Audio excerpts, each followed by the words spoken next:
are joined today by J.R. Romano. Well, hello, everybody. J.R. Romano here with the Connecticut Republican Party. Thank you so much for tuning in. As always, please subscribe and share.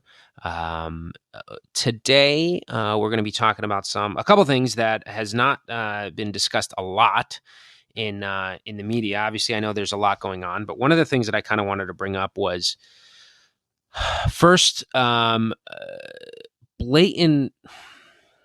What's the word I'm looking for? I guess I want to say corruption. I think corruption's a good word. You have this issue with the Connecticut Port Authority where you have had several elected officials who are Democrats, basically patting the pockets of relatives. The person who approved those contracts, a gentleman by the name of Scott Bates, is the Deputy Secretary of State. And Ned Lamont, nor our governor, nor the Secretary of State has called for Scott Bates to resign. I am calling for him to resign. He's clearly shown a lack of judgment, a lack of foresight, where he, as a commissioner or director, whatever you want to call him, chairman of this Port Authority, he approved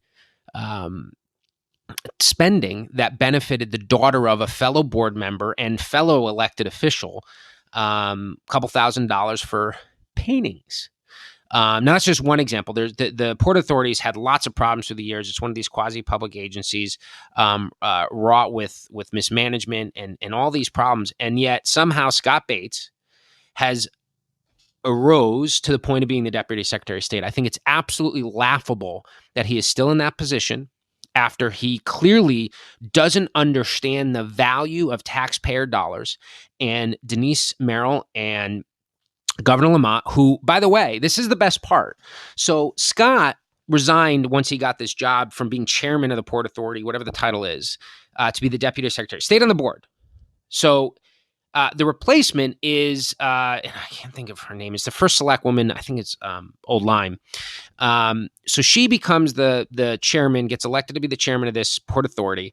And then it comes out that all this mismanagement of money happens. So the governor has her resign from that position when it was Bates is the one that actually approved, and yet nothing is said to him, of him, for him. And the best part is when I've reached out to the local media, the print media, I have to give the New London Day some credit. They often take me to task and are very critical of us, but this one they got right. Going after just this lunacy that's happening at this Port Authority. And so, it just shocks me when I talk to some of the local reporters. They're like, "Oh, we already covered this." Well, they covered the initial resignation, but what they're not covering is the Scott Bates angle. The fact that the Deputy Secretary of State abused taxpayer dollars to benefit a fellow chairman's child. Now, there's been other issues. I'm not going to get into all that, but this is just the latest one.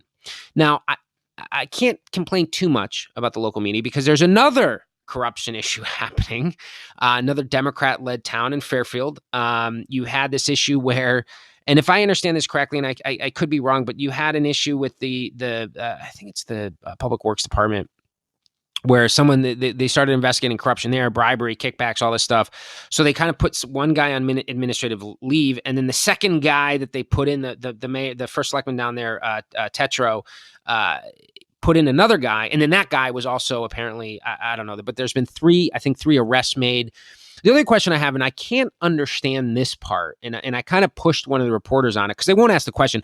They'll ask me 1,000 questions about a congressman or a senator from another state about perspective. Oh, why is this and why is that? But meanwhile, I bring up the kind of, I don't understand why First Selectman Tetreau did not call the FBI immediately, right? They called the local police. I mean, that to me is a little odd, I guess. If I was in his position, the first person that I'd call is a integrity unit, either at the state's attorney or the FBI. But he called the local PD first, which I think they eventually referred it up. So I was just that to me is a little bizarre, but I don't know. That's Monday morning quarterback. But apparently And one of the things that may be an issue is that part of this bribery or issue thing, they were supposed to be clearing toxic waste or toxic material, and then they may have used it to backfill in a field that kids play on. They're still that's still something that's in question. I mean, this is bad. This is really, really bad. So that is also breaking at the same time that the Scott Bates issue is breaking.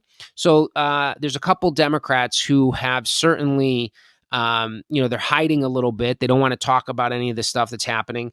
But I figured I'd bring it up to make sure that people in the state recognize and understand. We obviously have a municipal election coming up, and what we need in these communities are, and again, I point to it time and time again. When you have, and I'd be glad to have on any Republican mayor, any Republican first selectman, when every one of those communities are run well.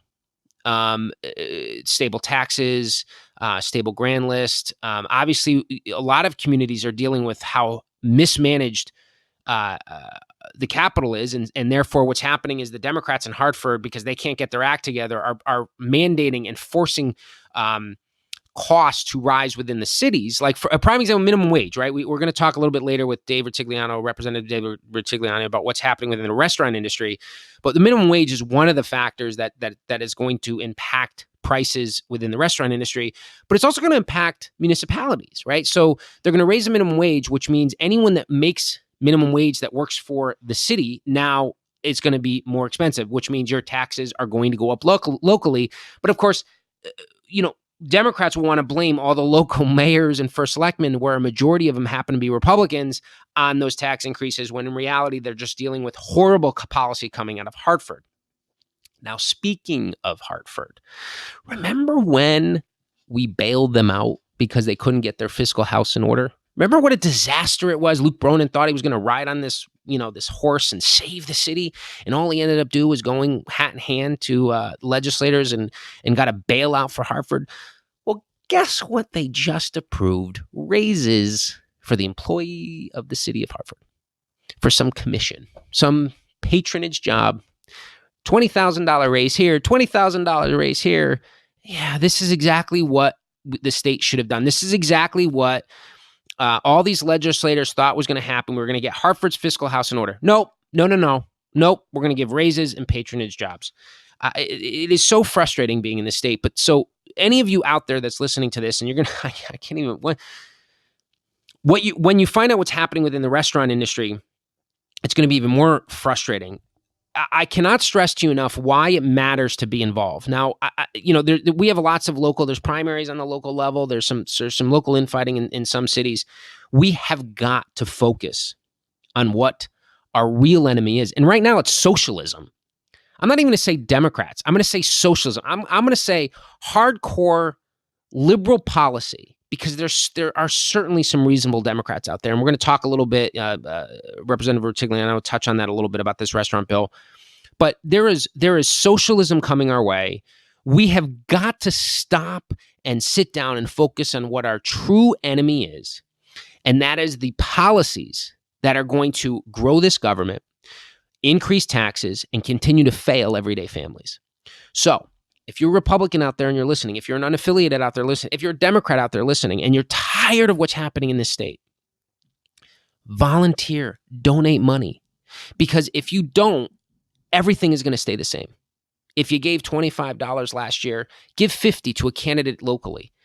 If you gave $50, give $100.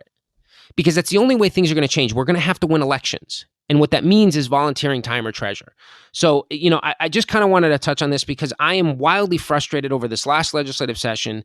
I'm frustrated over what I'm seeing on a regular basis from when the hard leftists within the Democratic Party. When you're calling, literally, it has to do with the impeachment of Trump. There was an article about Congressman John Larson. And this is the case for Rosa DeLauro. Well, you have people calling them moderate. Rosa DeLauro is not a moderate. She's not a moderate. Now, I believe she's a reasonable liberal, and she is not calling for impeachment because there's nothing there, by the way, and she knows it. She knows it'll be a chase to nothing. And so to her credit, she's trying to get the party to focus on elections for 2020. And the beauty of this is that people like Rosa DeLauro and Congressman John Larson and Congressman Democrats, Joe Courtney, are being harassed and challenged and yelled at by their own party because they've created a monster that they no longer know how to control. And that are these hardcore leftists that are fueled by emotion, not reason. And you literally had an article, and I read one, there's a couple of them, but I read the one in the CT Mirror where it got hostile because Congressman John Larson does not want to impeach. That's mind-blowing. Mind-blowing. I want you to think about what's on the horizon. The Democrats have now created a monster of emotion that lacks reason, that lacks any form of responsibility. Everything is everybody else's fault. And we have got to focus and make sure that we continue to win elections in the state, particularly on the municipal level. That's the next challenge, is 2019. So get out there, knock doors, find the candidate you love, give them money, volunteer time. But stay tuned. Coming up next is Congressman, maybe one day, State Representative Dave Rutigliano. Well, joining me now is State Representative Dave Rutigliano. Now, Dave, I have to tell you, slightly disappointed that you're a Red Sox fan, but the Yankees being in the position that you're in, I'm not going to hold it against you. Did I take that out of you? The Red Sox are just tired. The Red Sox are just tired from carrying around that trophy all year. So their arms are a little tired and they're running a little behind. Well, the 28th is the hardest to win. So anyway, one of the reasons why I wanted to bring you on was some of the insanity that many people out there are completely unaware of that's happening within the restaurant industry. Now, the insanity is going to impact. And I was trying to think about this before I had you on. Was on an average basis, I would say people go to a restaurant probably 2 to 3 times a week, whether it's for dinner or lunch at some point. And this piece of legislation that we're going to talk about is going to be bone crushing to mom and pop restaurants. So I figured I'd give you an opportunity to kind of talk a little bit about what's happening within the restaurant industry, obviously being in that industry yourself. Well, so let's unpack what the bill actually did. So this bill was passed exactly how everybody says we're supposed to pass a bill. Both parties got together, bipartisan support. The Speaker of the House recognized a problem, got together, created a bill that fixed the problem, got voted out of the House unanimously, got voted out of the Senate nearly unanimously. Well, what was the fix, though? Let's go back. The bill was to fix something, correct? So the restaurants, when you receive tips, or tips are part of wages, you're allowed to pay somebody below the minimum wage as long as their tips equal to or above the full fair minimum wage. So most restaurants for generations have been following guidelines set out by the Department of Labor on what constitutes a server's duties. When are they actually serving the customer? Right. The difference between, say, a restaurant like, Local or SBC versus Five Guys, right? Where Five Guys is still constitutes a restaurant, but it doesn't have the same type of server that a sit-down restaurant would. So there's there's a delineation between the two. Right. So Five Guys would not be allowed to pay under the minimum wage because they're not directly tipped by the customer. They're not being serviced by the customer. Here's a better example. So a bartender, this is what they were talking about. They were talking about duties that these tipped wage personnel perform. AK side work. If you're a bartender, side work, or lots of other things, by the way. So if you're a bartender and you're waiting on your guests, which is your duty, and you have to stop for a moment to cut an additional lemon to put in a drink to serve to your guests. Or go get glasses.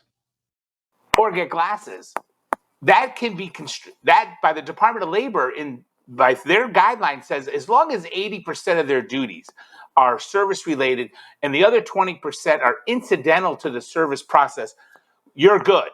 You're obeying the law. You could pay them under the minimum wage. Keep going as you are going. And sort of these are the guidelines that we've been using for generations. So what happened was a judge and a lawyer sued restaurants and said, no. this is not service related. They have to be paid the full minimum wage when they go get a glass or when they cut a lemon. And the judge and this lawyer reinterpreted Department of Labor statutes, regulations. whatever. That's it. And this bill, all this bill did was say, okay, everybody, we're going to follow the rules the Department of Labor has given to you. The federal Department of Labor. No, this is the Connecticut Department of Labor. We have a booklet from the Connecticut. So they reinterpreted it. The judge and the lawyer reinterpreted Two people. And put these restaurants in peril. Now, these restaurants were following, supposedly, the Connecticut Department of Labor guidelines, which they put out in printed form and had on their website until December of last year when they miraculously took them down. So, Representative, let me ask you a different question. There were several restaurants that were sued in this lawsuit. Were any of them major chains, or were they all mom and pops? Some mom and pops, some you could call it a major chain, but it's a Connecticut chain. It's one of ours. I was just going to say, when I say major chain, I mean Ruby Tuesdays, Fridays, one of those like Not national. Sure. So it was mainly mom and pops, places like Chips.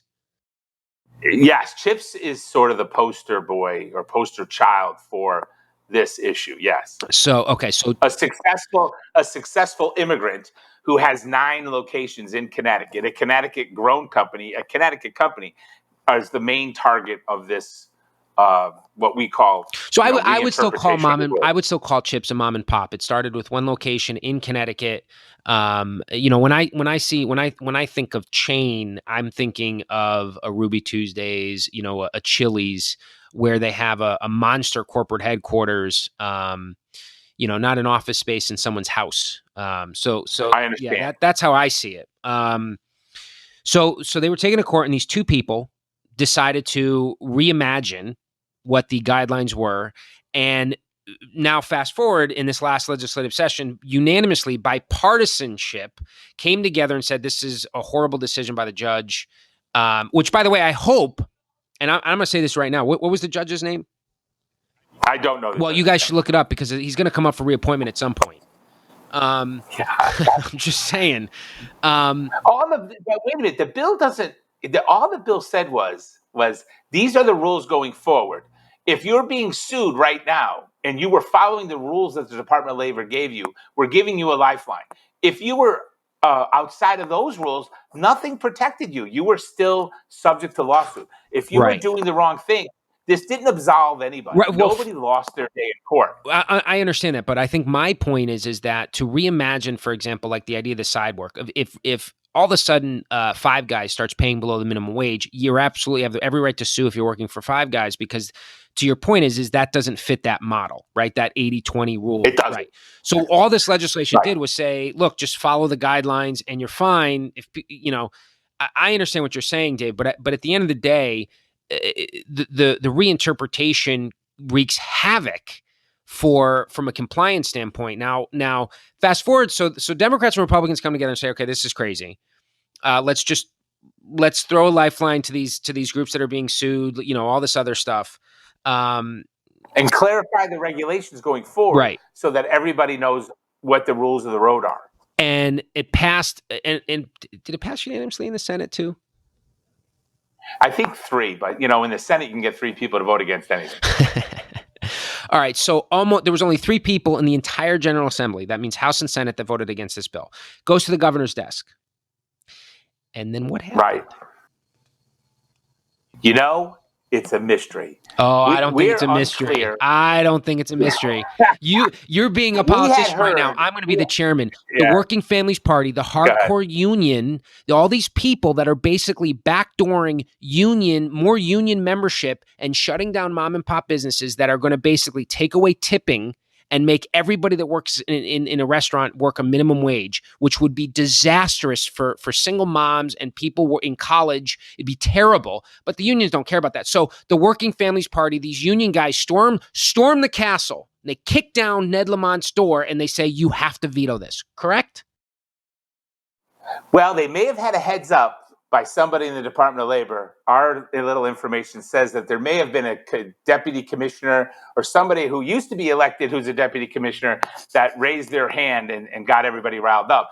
Not one person subject to the lawsuit, is a member of a union. There has no effect on a union. And the number one people against getting rid of tipping are those who are receiving the tips. But The again, unions I'm definitely sorry. not This involved. The attorney. unions feel that they have a say in every labor matter in the state, whether it applies to them or not. The See, Speaker of the House you're is a being union political. employee, and he agreed with this I bill. know he's a union employee because, and I have my opinions of Joe, but I think Joe was right on this one. At the end of the day, this attorney though has ties to SEIU, right? The one that's suing all the restaurants. It's potentially that his firm has tied to SEIU. Okay, so because at the end of the day, I don't know about him personally. I can't say things I don't know about. well, I had heard that there was something speculation possibly that in his there's firm. fine. There's speculation that he's tied to the firm. At the end of the day, though, anyone that's worked in the restaurant industry, anyone that's had a job, bartender and waitering that lived off tips, we all recognize, and my family in particular. I mean, my mom's a teacher, was a union member. When she saw this, she was completely confused. Didn't even understand how a business could tabulate or calculate the slicing of a lemon. Oh, I did 8 minutes of $15 an hour. It's insane to actually, and not only It's exactly what it says in the regulation. It's- The regulation actually says what you just said. We understand the complexities. That's why as long as 80% is directly related to service, you're good. That's what it says. Well, and that doesn't mean that they could go clean the bathroom, by the way. It has to be within the realm of normal business activity and but service Dave, let's be related. honest. If you have a waiter or a bartender that's cleaning the bathroom, the restaurant's not going to be open that long. Okay, let's be honest, right? I mean, No, it's probably yeah. I mean, I hear you, but people aren't going to work for you. That's right? true. You either have no customers or you're going to have no employees. Either way, the free market's going to take care of that. If you're a bartender, no one's minding the bar. The best example that I give is one of the better examples I give is, and I think it makes it clear, is if you are a bartender and you're actively pouring drinks for customers and you run out of a vodka, it is okay for you to go to the storeroom and gather another bottle. It's not okay for you to unload the truck that the case of vodka came on. So that's what they mean by service related. Well, but you know what's funny about the industry, and this is a little thing. I know I always did this, but what's ironic to your point, Dave, is that I remember someone who was, as a busser, I was paid minimum wage, but I also got tipped out. That was the case for me. They're not directly. There is no direct relationship between the busser and the customer. Right. So they're not entitled to be less than minimum. I will never forget, I was working in a bar in Washington, D.C., and I actually did the calculation where I worked a shift as a bartender and I busted my hump and I think I took home $200. And then I did the calculation where the busser got tipped out by everybody and minimum wage. He made more than everybody in the whole place. But some of the problems that we have in our industry is that we have because of the massive minimum wage increases and the massive the busser situation is going to be an issue. Well, the problem is how do you keep up with for the cooks in the back? They're not allowed to get tipped. They can't participate in any tipping out. We're giving raises to some people that don't need the raise, quite frankly. And if there's an infinite or finite number of funds in the restaurant, how do you take care of the guys in the back or the girls in the back doing the cooking? You hurt the customer. A lot of these full service restaurants do this dance. You hurt the customer, you raise the prices. But then you know. I mean, that's what's happening. We're seeing the restaurant business. You're seeing the results in New York. You're seeing what I've predicted from the jump is that, and I believe that this is a way for. And I remember a couple of years ago there was a unions was pushing minimum wage. There was like a woman that worked as a diner wrote an op-ed in the Hartford Courant about how minimum wage would be better for waiters and bartenders, and it's like, are you kidding me? First of all, and not that I'm being critical because my family worked in the industry forever. I mean, I was a bartender, I was a waiter, in Washington D.C. and New Haven, the whole nine. I wonder if we would have a deficit in the state of Connecticut if waiters and bartenders actually paid 100%. And I know it's a lot better now with credit cards, but I mean, there's still a lot of cash tips that are harder to track than say someone working, behind a desk. So it's actually one of those funny things about the industry where, saying going to a minimum wage, no tip model, you're going to kill people. You're going to kill them. Listen, the number one people, they did it in Maine and they did it in Washington, D.C. It lasted 3 months in the state of Maine. They took away servers' tip wage and they took away tipping. And the servers went nuts. They're like, what, are you kidding me? I have to work 8-10 hours to make what I was making in 3. They repealed it inside of 3 months. Washington, D.C. never even instituted it because the waiters got so upset. But really, the better point is, I think the thing we should talk about the most, in my opinion, is the governor had an opportunity here to do something for an industry that asks for nothing. All we do is pay taxes, employ people. We're responsible for hundreds of millions, if not billions of dollars in economic activity in the state of Connecticut. The bill passed bipartisanly out of both houses. All we had to do was sign it. If we had to step back objectively, do you really think restaurants had a good year this year? People get to pay an extra tax. They banned half the stuff we use. They just 50% increase in our labor costs. I mean, I don't understand what Lamont was thinking about. We have economic development people going all over the country, begging and bribing companies to come here. You have an entire industry that's here, doesn't ask for anything. All you got to do is sign a bill. Let's fix the problem. And stay out of our way. Right? Get out of the way. We'll handle it. Yeah. I mean, this is the epitome of what happens when you have a Democrat-led state, right? We're gonna tinker in areas that don't need to be tinkered with. We're gonna make sure the special interests are prioritized over what's actually beneficial to the state of Connecticut. We see it time and time again. I mean, my favorite, and we actually you were telling, and I want you to tell a story. I kind of caught you on a short notice, and you were with your wife and some of her friends, and what were they complaining about, Dave?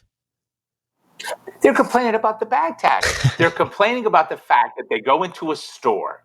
They don't know how much stuff they're going to buy sometimes. How does a store not provide you with a vessel to take home what you've just purchased? It makes no sense.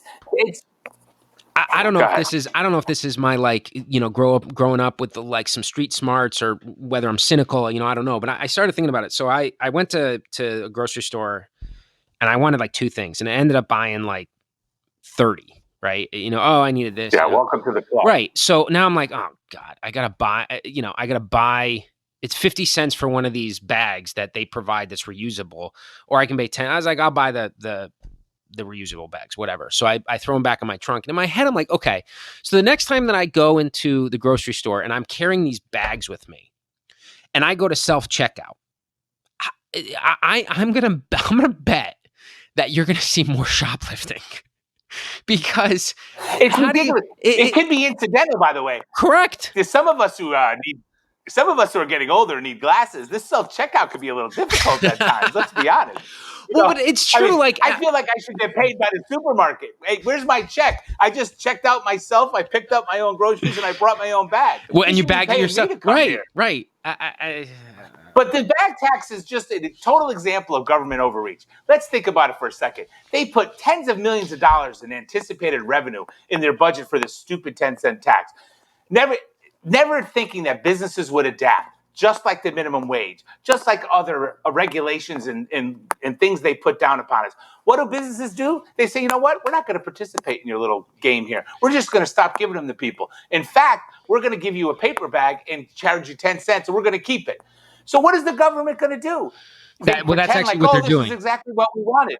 Yeah. No, it's not. What are you going to do with the $77 million you put in the budget? Are you going to cut spending? You haven't cut spending in 30 years. All of a sudden, you're going to cut this out. How many bags is that?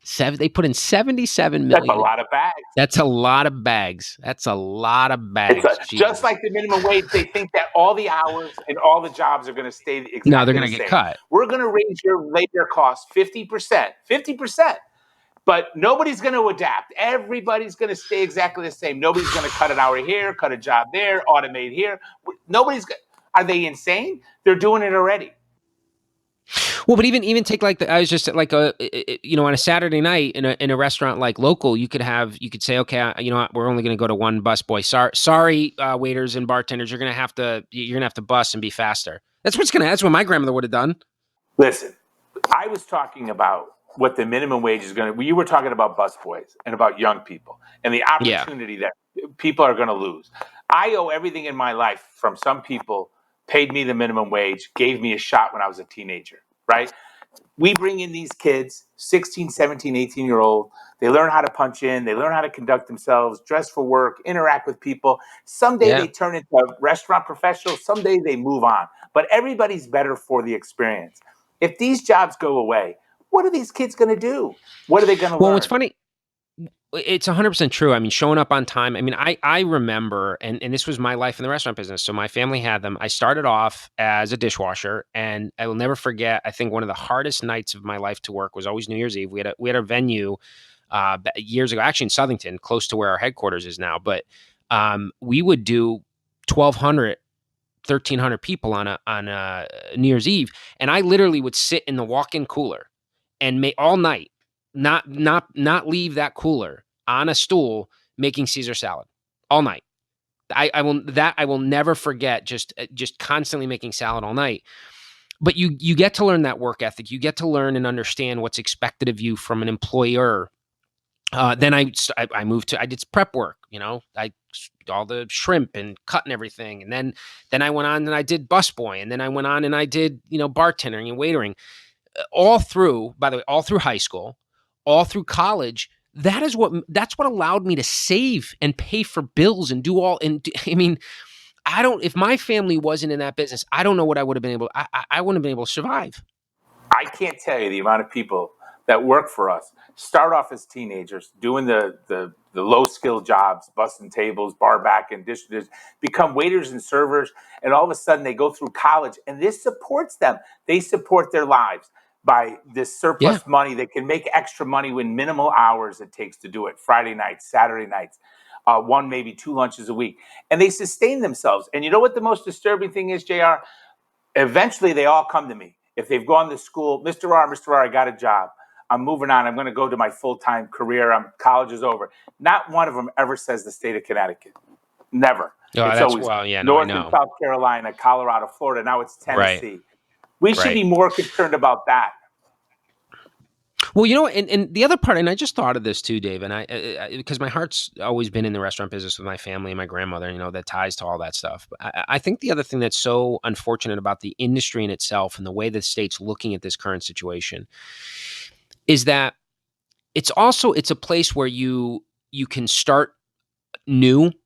My uncle had certainly hired people that were, whether they were in recovery, whether they had some issues with the law, because at the end of the day, it's a starting stone, and you can make money if you really want to do a lot of it. And that's the other part about to what you just said, is that you can work 3 or 4 days a week and make decent money as a bartender or waiter, things like that. Once you get to that level, there's an opportunity there. I mean, you and I talked about this the other day. I know you're looking to hire, right? Sure. And it's sad to see what Democrats in this state, and I shouldn't even say that. I should say what the governor and what hardcore leftists, because I got to give Eric Simowitz and the Democrats in the House and the Senate that voted to kind of fix this. I got to give them credit. But at the end of the day, this is being pushed by what I would believe is hardcore progressives who don't understand the value in the industry that we love. Listen, when you have when you have the Speaker of the House and the Majority Leader both saying that this is a good bill, that they signed on to it, the Speaker put it on his number one initiative this year, passes out of the House unanimously. What is the governor thinking? Who is he serving by vetoing this and then not participating and trying to help this industry that asked him for nothing, that he abused this year? Yeah, it's bad, Dave. But I appreciate you coming on. This has been fun. I want to have you on again. Sure, anytime. We won't talk about the Yankees or the Red Sox, but it's okay. I appreciate having it's okay. As a Red Sox fan, I must tell you that I feel blessed. From my childhood to what's been going on now, these past 20 I could years see that. has been I could unbelievable. See that. I could see and that. Once you throw in the Patriots, which are another unbelievable thing that is in my life. Listen, I can't. I'm a Giants and a Yankees fan. I can't complain either. So I no, nor should you. Right. No. But anyway, I appreciate it, Representative Dave Rutigliano. And thanks for coming on. All right, brother. Take it easy. Wife says hello.